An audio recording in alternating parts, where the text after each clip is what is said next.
अच्छा, अब हमारे पास आता है टाइप्स 2 कोलेजन का सेकंड टाइप, जिसे कहते हैं in elastic collagen. In elastic collagen क्या होता है? इन इलास्टिक कोलेजन जिसमें याद रखना है, जिसमें momentum initial is equal to momentum final.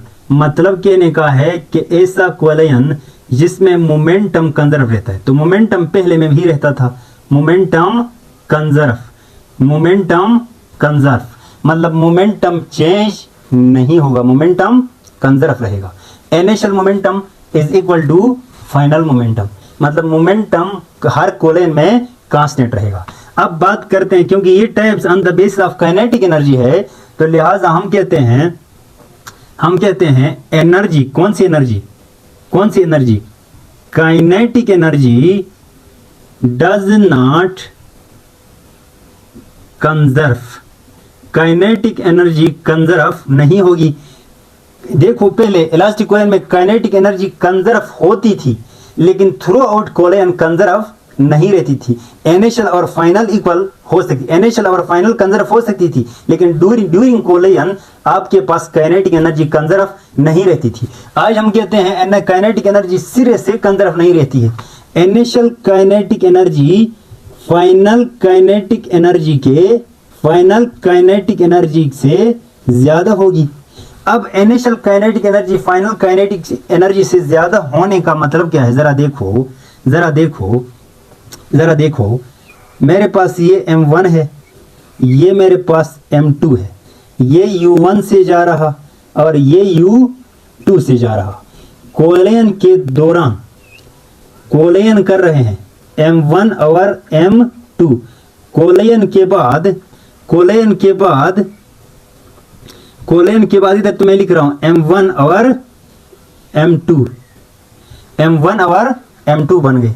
मैंने कहा ड्यूरिंग कोलेजन ये जो डिफॉर्मेशन होगा, शेप चेंज होगा ना, ये जो शेप चेंज होगा ना, इसे कहते हैं परमिनेंट डिफॉर्मेशन। परमिनेंट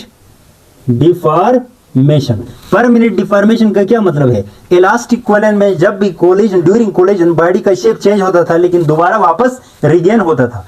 यहां पर दोबारा वापस रिगेन होने का कोई चांस नहीं है, मतलब टकराते वक्त शेप चेंज होगा। टकराते वक्त क्या होगा? शेप चेंज होगा, लेकिन परमानेंटली शेप चेंज होगा। अच्छा, दूसरी बात, इस कोलेजन के दौरान एनर्जी लॉस होगी। क्या होगी बच्चों?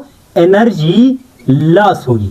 अब आप कहेंगे सर एनर्जी लॉस तो हो नहीं सकती, काइनेटिक एनर्जी है तो वो किसी और फॉर्म में बदल जाएगी। यस, काइनेटिक एनर्जी नजर आ रहा है ना, काइनेटिक एनर्जी कन्वर्ट होगी, सुने, कन्वर्ट होगी या तो हीट में, या तो साउंड में, या तो लाइट में। तो बताओ, जब काइनेटिक एनर्जी स्टार्ट में ज्यादा होती है, बाद में जाकर हीट साउंड लाइट में बदल जाएगी, तो फाइनल काइनेटिक एनर्जी कम होगी या ज्यादा होगी? कम होगी। तो इसलिए मैंने कहा ऐसे कोलेजन को कहते हैं इन इलास्टिक कोलेजन। एक दूसरी बात समझे, मैंने आपको कोफिशिएंट ऑफ रेस्टिट्यूशन कहा था। क्या कहा था? Coefficient of restitution, coefficient of restitution, जिसे ई कहा गया है। इन इलास्टिक कोलेजन में, परफेक्टली इलास्टिक कोलेजन में 1 के बराबर होता था। इलास्टिक कोलेजन में, इन इलास्टिक कोलेजन में कोई फिक्स रेट नहीं है बच्चों, 0 भी हो सकता है। 0 मतलब बिटवीन 0 एंड 1 और 0 के दरमियान में कोई भी आंसर आ सकता है। तो ये बात अपने पास आपने क्या करना है? नोट करना है। अब मैं इसका मजीद एग्जाम्पल अगर दूं, एग्जाम्पल मैं आपको दूं, तो एग्जाम्पल क्या मतलब है? Collision of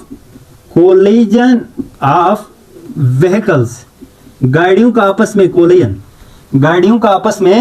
collision, main example है किसका? In elastic collision. ऐसे कोलिजन जिसमें साउंड भी प्रोड्यूस हो, जिसमें हीट भी प्रोड्यूस हो, जिसमें लाइट भी प्रोड्यूस हो, मतलब कोई इन तीनों में से कोई भी प्रोड्यूस हो, तो ऐसे कोलिजन को कहते हैं, ऐसे कोलिजन को कहा जाता है इन इलास्टिक कोलिजन। अब बात करते हैं कि इसका एक स्पेशल केस जिसे मैं कहूंगा perfectly inelastic collision. Perfectly inelastic collision. ये क्या होगा जरा वो देखते हैं।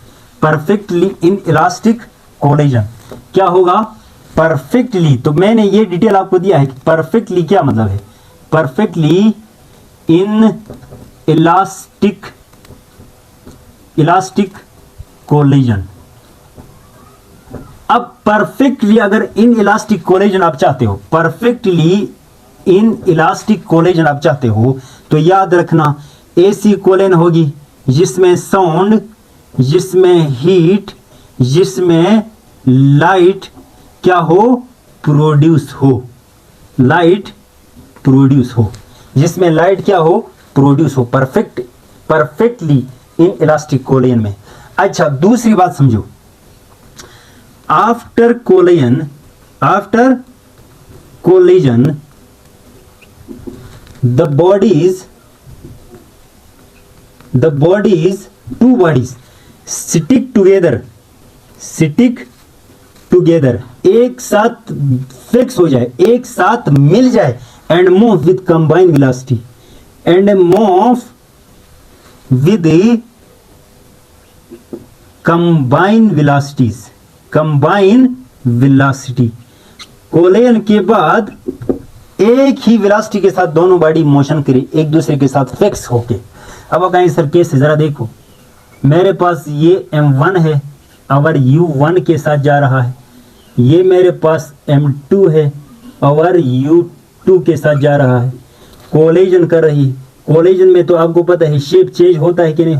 M1 M2, और कोलिजन के बाद उनका मोशन वही कंबाइन हो, अलग न हो, तो ये होता है परफेक्टली एन इलास्टिक कोलिजन। इन दोनों का वेलोसिटी कंबाइन होगी। क्या होगी? दोनों की वेलोसिटी कंबाइन होके मोशन करेगी। ऐसे कोलिजन को कहते हैं परफेक्टली इन इलास्टिक कोलिजन। अगर एक ही डायरेक्शन में जा रही है कोलिजन से पहले और कोलिजन के बाद, तो हम कहते हैं perfectly inelastic collision in one dimension. अच्छा, अब लगाओ मोमेंटम कंजर्वेशन, नहीं कोफिशिएंट ऑफ रेस्टिट्यूशन लगाओ। Coefficient of restitution, coefficient of restitution. E का वैल्यू क्या होगा? ई का वैल्यू वेलोसिटी ऑफ सेपरेशन। देखो, क्या ये अलग होती है? नहीं। क्या ये अलग होती है? नहीं। कोलिजन के बाद V1 minus V2 divide by U1 minus U2, ये velocity of separation, relative velocity of separation to relative velocity of approach. बताओ सेपरेशन कोई वेलोसिटी, ये दोनों वेलोसिटी सेम है कि नहीं? जब ये दोनों वेलोसिटी सेम होगी तो क्या आएगा? जीरो। उनका डिफरेंस क्या आएगा? जीरो। और नीचे होगी तो zero divide by any quantity is always equal to zero. ये बात याद रखना है। परफेक्टली एन इलास्टिक कोलिजन में कोफिशिएंट ऑफ रेस्टिट्यूशन जीरो के बराबर होता है, जीरो के बराबर होता है, क्योंकि डिग्री ऑफ इलास्टिसिटी है ना। इलास्टिसिटी का मतलब एक दूसरे से दूर भागना है। यहाँ बिल्कुल कोलिजन के बाद एक दूसरे से दूर भागती नहीं है, लिहाजा यहाँ पर कोई इलास्टिसिटी नहीं है। तो मैंने कोफिशिएंट ऑफ रेस्टिट्यूशन क्या लिखा है? जीरो। कोफिशिएंट ऑफ रेस्टिट्यूशन का मतलब यह होता है ना कि कितनी इलास्टिक है कि एक दूसरे से दूर जाए। जो इलास्टिक ज्यादा होगा तो वो दूर भागेगी ना।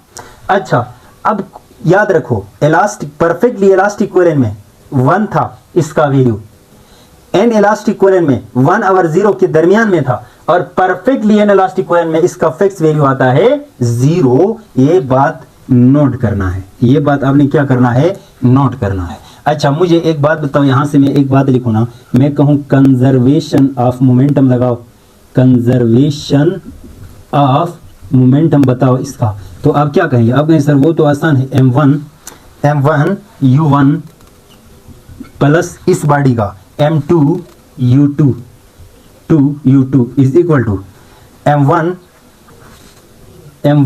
V plus M2 V। अब आप कहें सर आपने V क्यों लगाया?